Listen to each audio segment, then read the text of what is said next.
Dans l'Amazonie, l'action, la vie et la mort se déploient 24 heures par jour. La lutte pour la survie est mortelle, même si elle s'accompagne parfois d'une certaine récompense. Au cœur de l'Amazonie se trouve une source de nourriture inépuisable qui abrite en même temps une concurrence féroce pour les ressources indispensables. Les instincts sauvages sont les meilleurs alliés dans un milieu où le danger peut surgir à chaque instant, tapi dans les fourrés, guettant sans relâche l'ennemi. La concurrence dans cet écosystème instable est meurtrière. Des jaguars attaquent inlassablement des caïmans, des anacondas engloutissent des cerfs entiers au moindre faux pas, des harpies plongent dans piquets pour emporter des singes hurleurs depuis la canopée, et des piranhas réduisent jusqu'aux os tout animal blessé qui tombe à l'eau. Un nouveau degré de péril règne dans ce monde primitif, où la pluie tombe des arbres eux-mêmes et où des racines géantes forment des pièges naturels capables de retenir de petits mammifères et reptiles, les laissant vulnérables à tout prédateur. La forêt amazonienne ne se repose jamais. Chaque aube s'ouvre sur le chant des oiseaux et le craquement des branches sous les pattes de prédateurs furtifs. La chaleur et l'humidité sont permanentes, tout comme la menace constante d'embuscades invisibles. Dans les zones les plus sombres de la jungle, où la lumière peine à traverser la canopée fermée et où l'air reste épais et humide, un chasseur se déplace en silence. Le jaguar préfère l'ombre, où son pelage tacheté se confond avec les rares taches de lumière filtrant entre les feuilles. Il évite de se montrer, guettant dans l'anonymat le moment opportun pour frapper. La plus grande partie de sa journée se déroule dans cet état intermédiaire entre repos vigilant et traque patiente. Il parcourt lentement son territoire, marque les arbres de ses griffes épaisses et renifle les traces laissées par d'éventuelles proies. Quand vient la nuit, la température baisse à peine et l'activité des autres espèces s'intensifie. Alors il quitte son abri à la recherche de nourriture. Bien qu'il soit l'un des prédateurs les plus efficaces du continent, le jaguar affronte aussi des risques. Sur le même territoire qu'il arpente, le caïman partage l'art de l'embuscade. Silencieux et patient, ce reptile à mâchoire puissante guette, presque invisible, sur les rives, régnant sur les eaux sombres. Hors de ce milieu, pourtant, ses chances diminuent. Le jaguar connaît ses règles non écrites de l'Amazonie. Il sait quand s'aventurer et quand garder ses distances. Même s'ils partagent souvent les mêmes espaces, la nature de leurs affrontements dépend toujours du terrain où ils se croisent.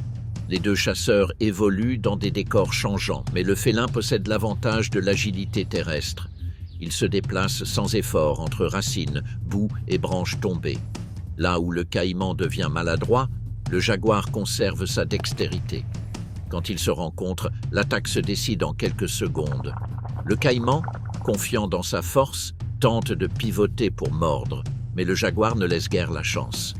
D'un angle latéral ou arrière, il jauge la distance, se faufile dans la végétation et se lance sans avertissement. Il sait que la seule façon d'éviter un combat prolongé consiste à immobiliser la tête du reptile. D'une précision brutale, ses crocs transpercent le crâne, atteignant le cerveau en une seule morsure, tandis que ses pattes avant saisissent violemment le corps écailleux. Tout se joue en un instant. Un bond parfait, une morsure sûre dans le crâne, et l'affrontement s'achève avant que le reptile n'ait le temps de réagir. Régulateur naturel de l'équilibre écologique, le jaguar joue un rôle crucial. Sa présence contrôle les populations d'autres animaux, notamment les herbivores, qui sans cela proliféreraient et nuiraient à la végétation. En maintenant cet équilibre, le jaguar permet la coexistence des espèces et la conservation de l'habitat, dans des conditions optimales pour la biodiversité. La forêt répond à chacun de ses mouvements, ajustant ses rythmes à ce chasseur rarement visible.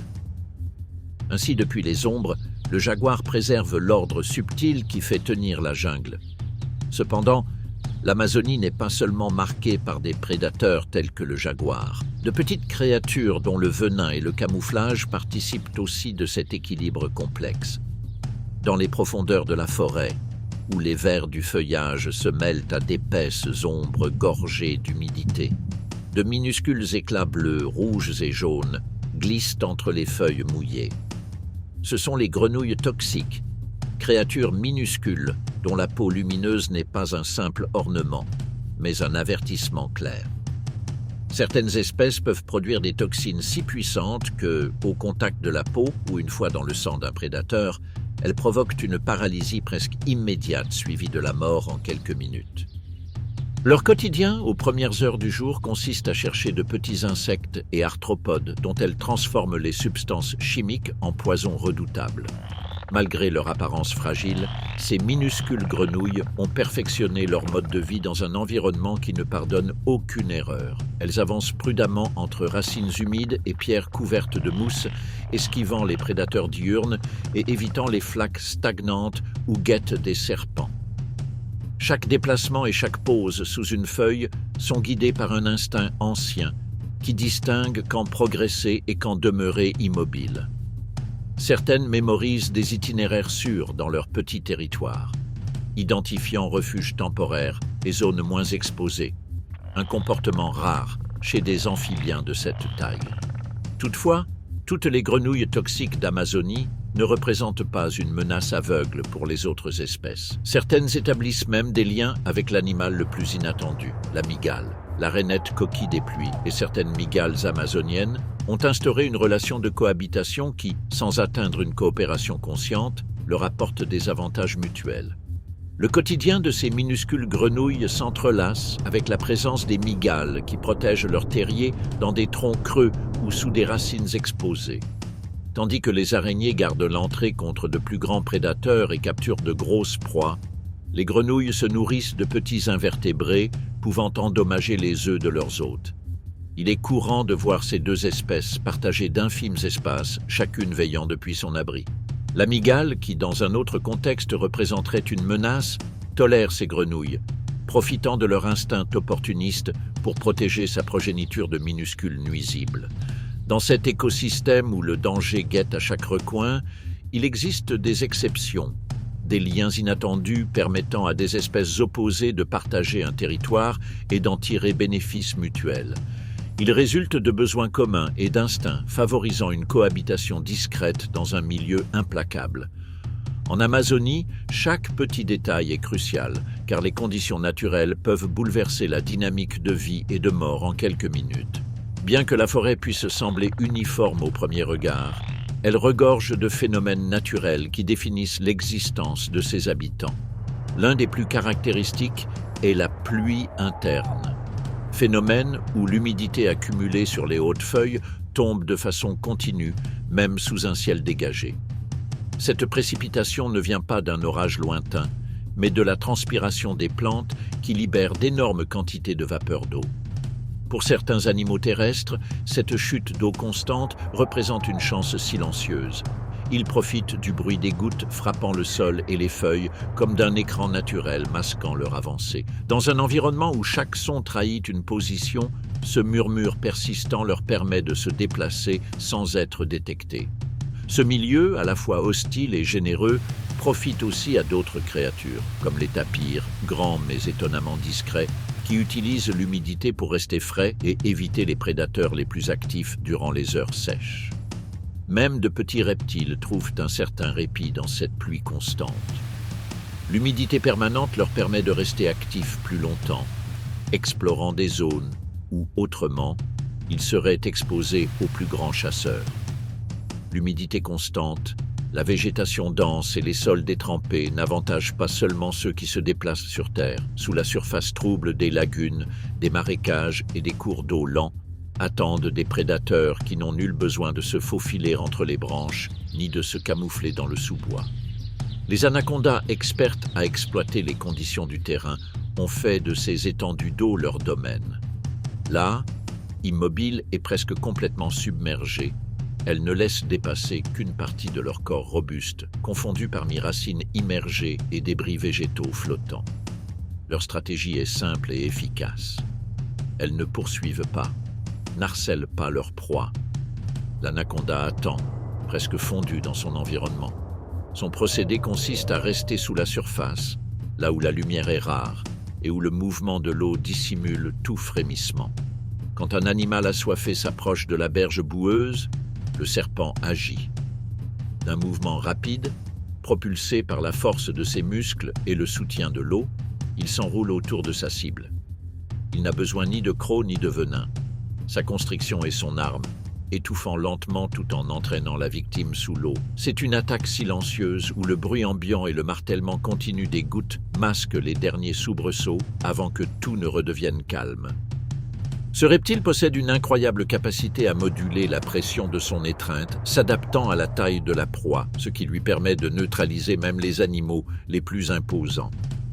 Ainsi, dans un décor où chaque espèce a appris à surmonter les difficultés imposées par l'environnement, l'anaconda a perfectionné sa technique et s'est transformé en menace permanente pour quiconque relâche sa vigilance près de l'eau.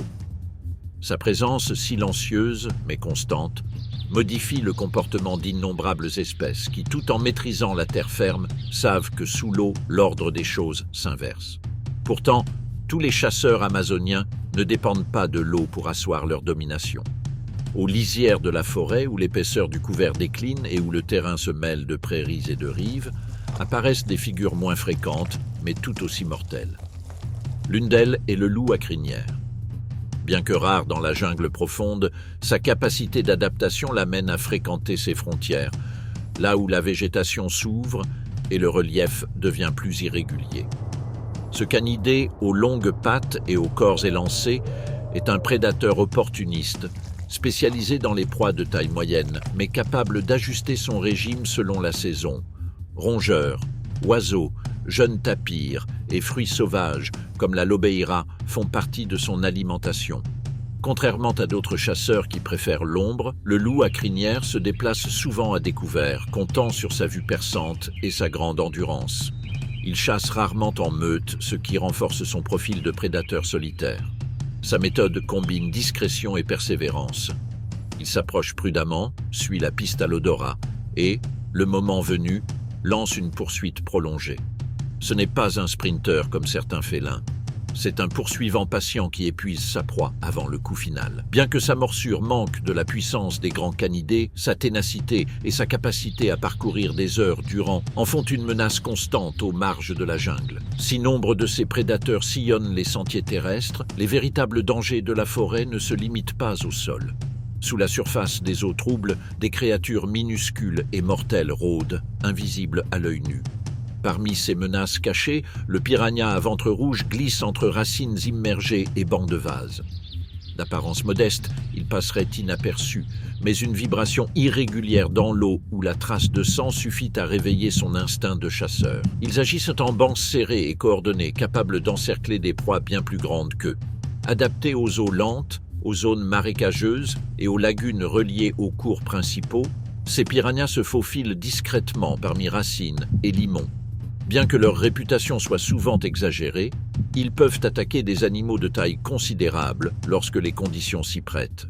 Des cas de prédation sur des capybaras blessés ou des oiseaux aquatiques ont été documentés. S'ils apprécient la chair, ils consomment aussi insectes, crustacés, charognes et restes d'autres poissons. Ce ne sont pas des chasseurs téméraires, mais pragmatiques. Ils attaquent quand ils sont avantagés et quand la proie se montre affaiblie ou blessée. Quant à leur interaction avec les espèces terrestres, ils représentent rarement une menace directe. Toutefois, dans des situations extrêmes, si un primate ou tout autre animal tombe à l'eau blessé ou épuisé et qu'un banc affamé détecte sa présence, il s'approchera sans hésiter. La vibration désespérée et l'odeur corporelle sous l'eau agissent comme déclencheurs. Même si l'attaque n'est pas toujours immédiate, dans un écosystème où chaque occasion compte, le calme de l'eau peut se briser en quelques secondes. La forêt ne loge pas tous ses prédateurs sous la surface. À quelques mètres de ces mêmes rives, où l'humidité dessine un voile constant de brume basse et où les racines s'agrippent comme des poings à la boue, un autre chasseur guette dans l'ombre, l'ocelot. De taille moyenne, ce félin parcourt les sentiers naturels de la jungle avec la plus grande discrétion.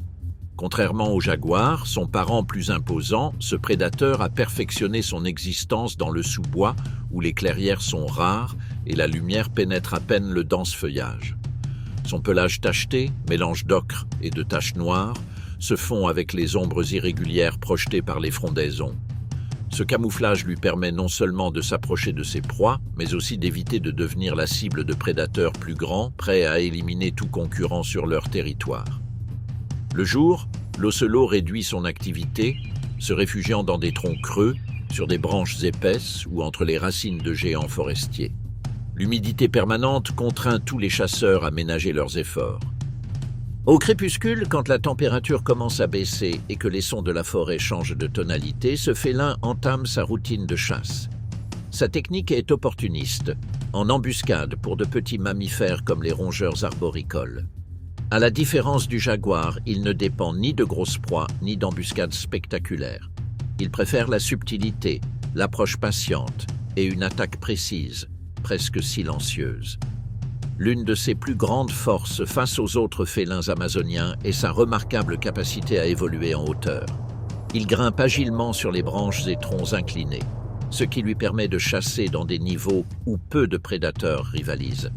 Lors des pluies intenses, quand le sol se transforme en bourbier et que de nombreux terriers sont inondés, l'ocelot déplace une partie de son activité vers les couronnes basses ou moyennes, en embuscade pour des oiseaux endormis et de petits primates.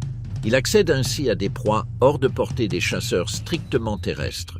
De plus, son comportement territorial reste discret mais constant. Il marque ses trajets par l'urine, évitant des confrontations inutiles avec ses semblables. Il privilégie les zones de forêt fermées, loin des clairières où jaguars ou grands caïmans pourraient le repérer.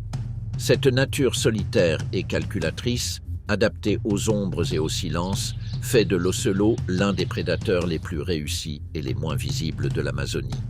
Contrairement à d'autres chasseurs comme le jaguar, qui ont besoin d'étendues vastes pour subsister, l'ocelot a appris à exploiter les fragments de territoire, les zones moins disputées, les bords de rivières et les couloirs naturels entre marécages. Son régime s'ajuste même avec souplesse aux saisons. Pendant la saison sèche, quand les proies terrestres sont plus accessibles, il intensifie son activité au sol. Lors des crues, quand les forêts se retrouvent sous une nappe d'eau, il déplace sa chasse vers les arbres et branches, ou suit les marges d'îles naturelles formées par la végétation flottante. Ainsi, sa présence demeure presque imperceptible pour la plupart des habitants de la forêt, mais son rôle de régulateur des petites populations est indispensable pour maintenir l'équilibre dans cet écosystème, où même le prédateur le plus discret occupe un maillon essentiel de la chaîne vitale.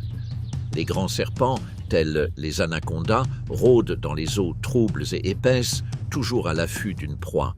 Leur présence n'affecte pas seulement les espèces qu'ils chassent, mais aussi celles qui bénéficient de leur surveillance. Les capybaras, par exemple, bien que proie naturelle des serpents, tirent un avantage indirect de ces grands prédateurs. En se montrant plus prudents et en restant loin des zones les plus profondes et paisibles des rivières où les anacondas guettent, ces herbivores ouvrent de nouvelles routes migratoires dont profitent d'autres espèces dépendantes des mêmes trajectoires. Traducción al francés. El usuario pide traducir su texto al francés, con los números escritos en palabras. Debo asegurarme de traducir todo el contenido sin resumirlo y respetar la estructura de los párrafos en español. No debo cortar nada. Además, las cifras, como 100 grados, se traducirán a su equivalente en francés como 100 degrés. Como ya están escritos en palabras en español, solo es necesario convertirlas al francés.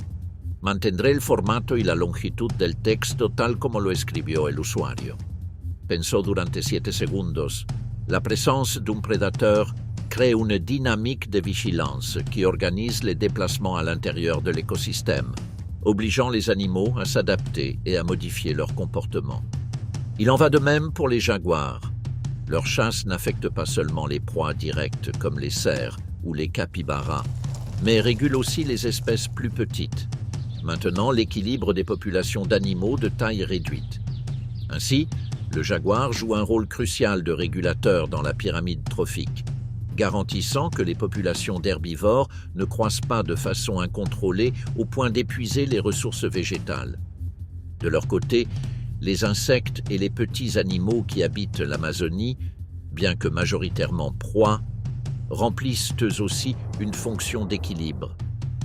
Les plus petits, comme les termites ou les insectes volants, même chassés par les oiseaux et les reptiles, contribuent à décomposer la matière organique et à maintenir le cycle des nutriments dans le sol. Cette action favorise la croissance des plantes, qui servent à leur tour de nourriture aux herbivores et à d'autres animaux.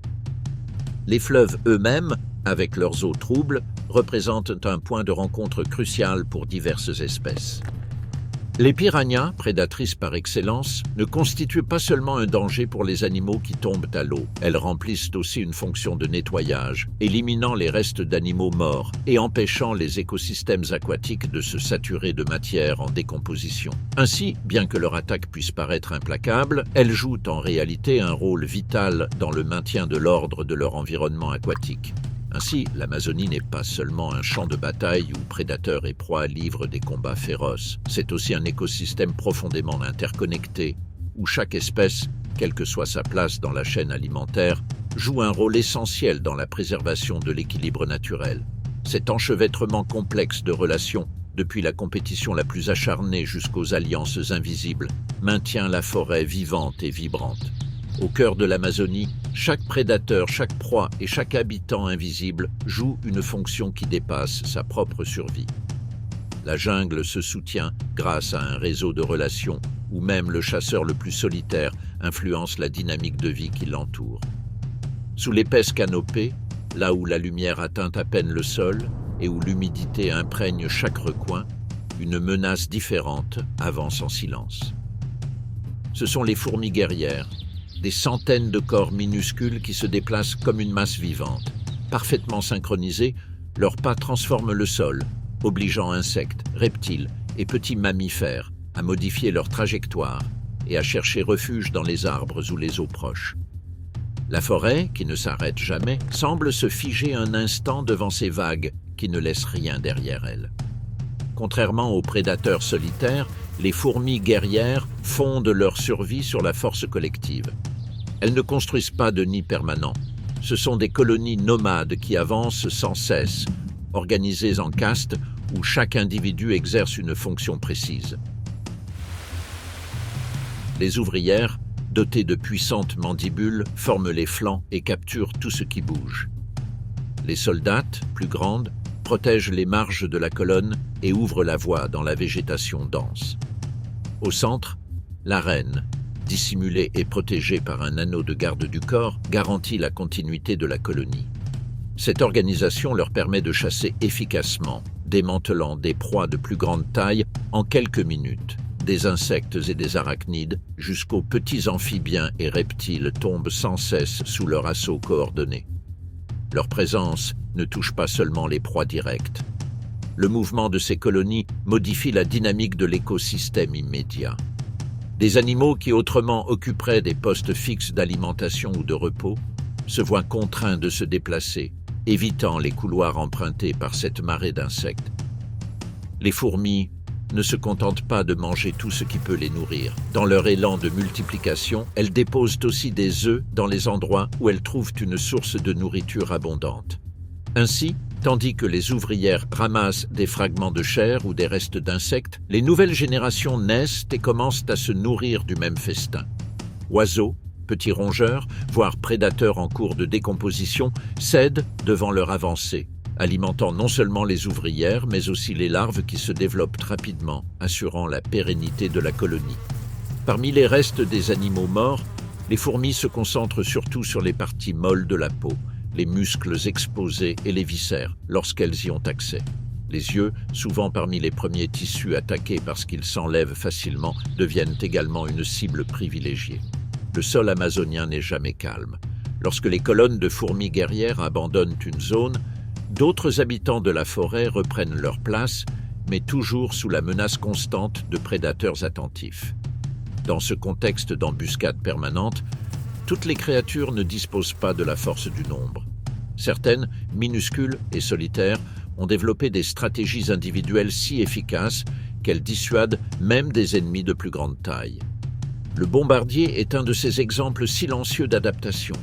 Son corps, petit et apparemment fragile, dissimule l'une des défenses chimiques les plus létales de la forêt. Lorsqu'une menace s'approche, comme c'est souvent le cas avec les oiseaux, cet insecte déclenche un mécanisme interne capable de projeter un jet de substances chimiques bouillantes. La réaction se produit en fractions de secondes, atteignant des températures proches de 100 degrés, suffisantes pour provoquer une brûlure superficielle et une irritation sévère des yeux, du bec et du plumage.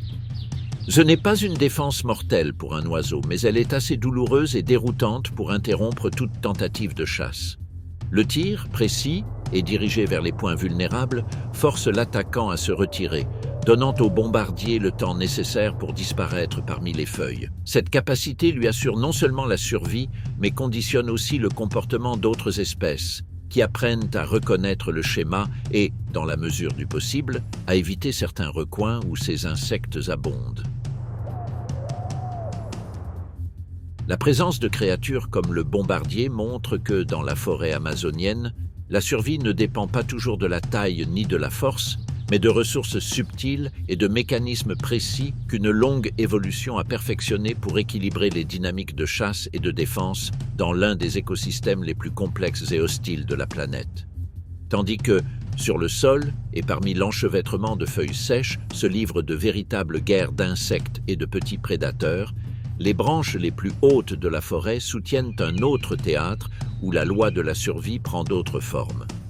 Loin de la traque silencieuse du sous-bois et des offensives chimiques des insectes, dans les hauteurs de l'Amazonie, la compétition se définit par la vue perçante, la précision et la force. Là où les branches les plus robustes des arbres centenaires frôlent la brume matinale vit l'une des créatures les plus imposantes et réservées de la jungle, l'aigle harpie.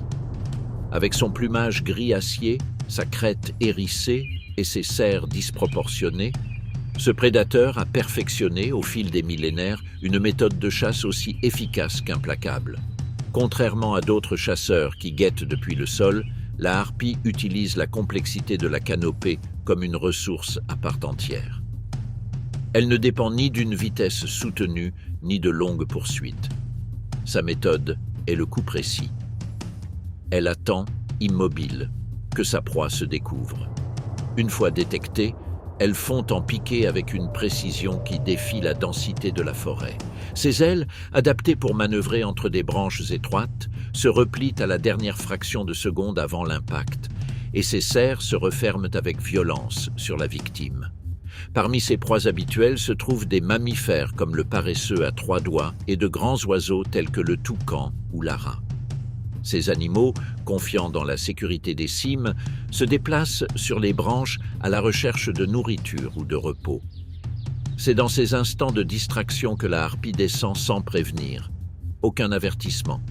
Le bruit assourdi des ailes fendant l'air est presque imperceptible. En quelques secondes, une victime est arrachée à la branche, son cri étouffé par le feuillage dense, tandis que le reste de la faune se fige, déconcerté. Cette nourriture n'est pas pour elle seule.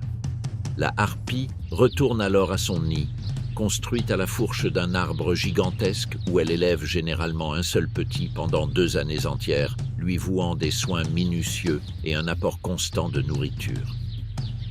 Pour l'aigle harpie, la vie se déroule entre de longues périodes de surveillance, de repos et de chasse.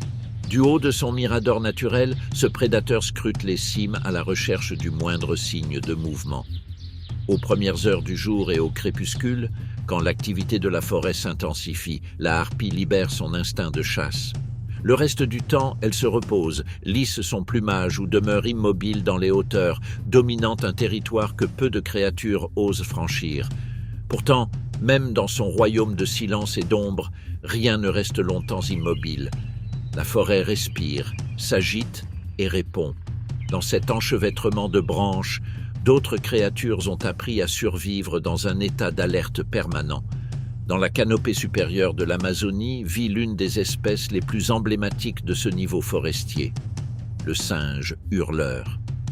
Connus pour leur vocalisation puissante qui traverse des kilomètres d'épaisseur végétale, les singes hurleurs ont su perfectionner un système de communication adapté à un environnement où la visibilité est limitée et les dangers guettent aussi bien depuis le sol que depuis les hauteurs. Leurs hurlements ne sont pas de simples appels territoriaux, mais des avertissements, des signaux d'alerte et des messages codés qui permettent au groupe de rester connecté à travers la canopée. Lorsqu'une menace s'approche, qu'il s'agisse du vol furtif d'une harpie, du glissement silencieux d'un serpent arboricole ou de l'écho d'un jaguar grimpant au tronc, Les gorges des hurleurs déclenchent une symphonie grave et soutenue qui maintient la cohésion du groupe et parfois dissuade les chasseurs les plus opportunistes.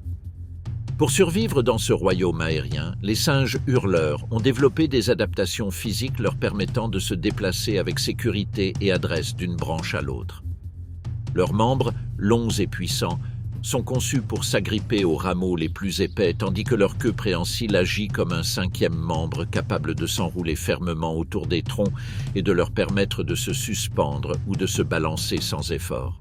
Cet appendice musculeux leur confère une stabilité cruciale lors de leur déplacement et réduit au minimum les risques de chute.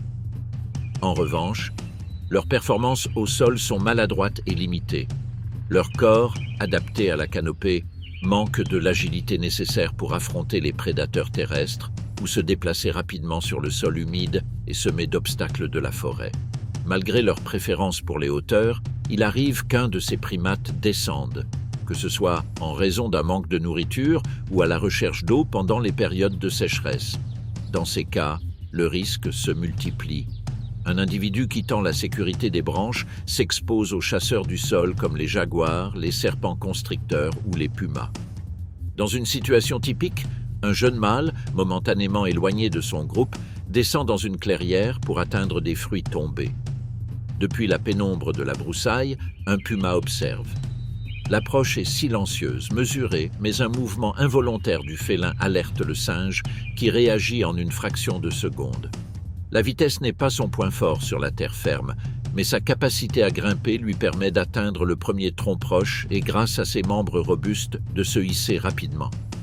Le félin, conçu davantage pour le silence et la puissance que pour la poursuite prolongée, abandonne la chasse après quelques mètres.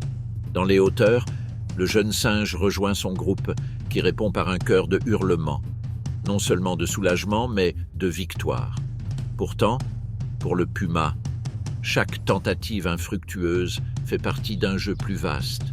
Sans perdre de temps en lamentations, il se faufile de nouveau dans l'ombre, cherchant ailleurs sa prochaine occasion. Patient, méthodique et discret, il attend pendant que d'autres prédateurs se précipitent. Il guette depuis les ombres, se déplace sans laisser de traces et mesure chacun des mouvements de ses proies. Cette manière de chasser, loin de toute imprudence, a fait du puma l'un des chasseurs les plus efficaces de la forêt, capable d'exploiter la moindre inattention avec une précision mortelle. Non loin de là, un petit groupe de pécaris fouille le sol humide à la recherche de racines et de fruits tombés. Leur démarche est nerveuse, mais pas constante. Par moments, la vigilance se disperse et l'attention collective se fissure. C'est alors que le puma décèle sa chance. Sans émettre le moindre son, il se glisse avec une prudence absolue vers sa cible. Un jeune pécari qui s'est écarté du groupe sans s'en rendre compte. Le regard du félin se fixe sur la proie, calculant chaque mouvement. Le terrain, couvert de feuilles sèches et d'ombre, devient son allié. Au moment exact, le puma déclenche son attaque, bondissant de sa cachette avec la vitesse et la précision qui caractérisent ce chasseur expert. Le pécari, incapable de réagir à temps, succombe rapidement sous la force du félin, dont l'embuscade ne laisse aucune échappatoire. Aux habitudes solitaires, le puma évite tant les autres prédateurs que ses congénères. Son territoire, marqué en secret par des signaux chimiques imperceptibles pour la plupart des espèces, peut couvrir de vastes kilomètres de jungle dense, de pentes montagneuses ou de plaines. Contrairement aux félidés plus bruyants et territoriaux, le puma préfère l'invisibilité. Cette conduite réservée lui permet de partager son habitat avec de plus grands prédateurs comme le jaguar, sans entrer en conflit direct. Toutefois, le puma ne se consacre pas qu'à la chasse. Ses journées sont un équilibre constant entre affût et repos. Aux heures les plus chaudes, il se réfugie dans des lieux élevés tels que des troncs abattus ou des anfractuosités rocheuses, à l'abri du soleil direct. Le repos, bien qu'apparemment paisible, se caractérise par une vigilance permanente. Ses sens demeurent aux aguets, toujours attentifs aux moindres changements. Souvent, le puma parcourt son domaine dans un silence quasi absolu, délimitant discrètement ses frontières par des phéromones ou des marques visuelles comme des griffures sur les troncs. Il interagit rarement avec ses semblables, préférant la solitude pour éviter l'usure d'une confrontation inutile. Même lorsqu'il rencontre un congénère, il maintient une distance prudente, conscient du danger que représentent les affrontements territoriaux. La nuit, lorsque l'air plus frais de la jungle invite à l'activité, le puma s'aventure dans son territoire à la recherche de proies. Sa vue perçante s'adapte à l'obscurité, lui permettant de détecter des mouvements à des distances que d'autres prédateurs ne peuvent atteindre. Contrairement à de nombreux félins qui préfèrent chasser en groupe, le puma est un solitaire dans l'âme, profitant du silence et de l'opacité pour approcher ses victimes. Cependant, sa vie ne se résume pas à la chasse. L'adaptabilité du puma lui permet de subsister dans divers habitats, des forêts denses aux zones montagneuses ouvertes. La recherche de nourriture ne se limite pas à une proie spécifique. Bien qu'il privilégie les animaux de taille moyenne, il n'hésite pas à attaquer des créatures plus grandes si les circonstances l'exigent. Cette flexibilité lui permet de survivre dans un paysage changeant, comme les forêts, où le flux de proies peut varier d'une saison à l'autre. Sa capacité à se déplacer silencieusement dans l'obscurité de la jungle et son instinct pour choisir le moment opportun pour frapper font du puma un prédateur redouté, bien que rarement aperçu. La routine quotidienne de ce félin est marquée par son aptitude à se fondre dans son environnement et par une patience infinie, qualité essentielle pour survivre dans les écosystèmes complexes et compétitifs d'Amérique. Lorsque la saison sèche s'installe sur l'Amazonie, le paysage se transforme silencieusement mais inexorablement. Ce qui, il y a encore quelques semaines, étaient des rivières abondantes se réduit en canaux étroits, et les lagunes autrefois riches en poissons deviennent des mares boueuses séparées par des bandes de boue fissurées. L'humidité persistante de l'air cède lentement, et une brume chaude remplace le voile de brouillard qui masquait les rives à l'aube. Avec la baisse du niveau des eaux, les chemins naturels de la forêt changent. Les animaux qui dépendent de l'eau pour chasser, se réfugier ou se déplacer doivent s'adapter. Et, dans cette transition, les règles habituelles qui régissent la vie dans le bois perdent leur stabilité. Les prédateurs, contraints par la pénurie, modifient leurs habitudes. Des animaux comme le jaguar, qui patrouillaient autrefois de larges berges, sont forcés de pénétrer plus avant dans la jungle dense, où la concurrence augmente et les proies se font plus méfiantes. Les piranhas, concentrées dans des mares isolées, deviennent plus agressives, et toute créature piégée dans ces eaux décroissantes risque de se transformer en nourriture. Même les grands caïmans, naguère maîtres de vastes lagunes, doivent survivre dans des espaces réduits, faisant face à l'acharnement des oiseaux charognards et d'autres chasseurs opportunistes qui rôdent autour de ces ultimes refuges de vie. Le manque de ressources contraint aussi des espèces comme le puma à diversifier leurs cibles, s'aventurant dans des territoires plus éloignés de leurs domaines habituels. C'est dans ce contexte que les étendues d'eau en diminution deviennent des pièges mortels. Les proies, qui se cachaient auparavant sur les berges ou plongeaient pour échapper à leurs poursuivants, se retrouvent désormais exposées. Parallèlement, la concurrence pour les territoires et les ressources restantes s'intensifie. Des prédateurs qui partageaient rarement les mêmes espaces se voient contraints de fréquenter les mêmes points d'eau, générant des affrontements directs ou des déplacements forcés. Pendant cette période, même les chasseurs les plus rusés, tels que le puma, doivent prendre des décisions rapides et risquées, sachant que la moindre erreur pourrait signifier la fin de leur chasse. La hiérarchie habituelle de la forêt se brouille et, durant ces semaines, toute décision mal calculée peut être fatale. Mais tout comme ce cycle bouleverse l'ordre, il garantit également le renouveau. La sécheresse élimine les plus faibles et offre de nouvelles chances à ceux qui parviennent à s'adapter, maintenant ainsi la dynamique vitale de l'un des écosystèmes les plus complexes et extraordinaires de la planète.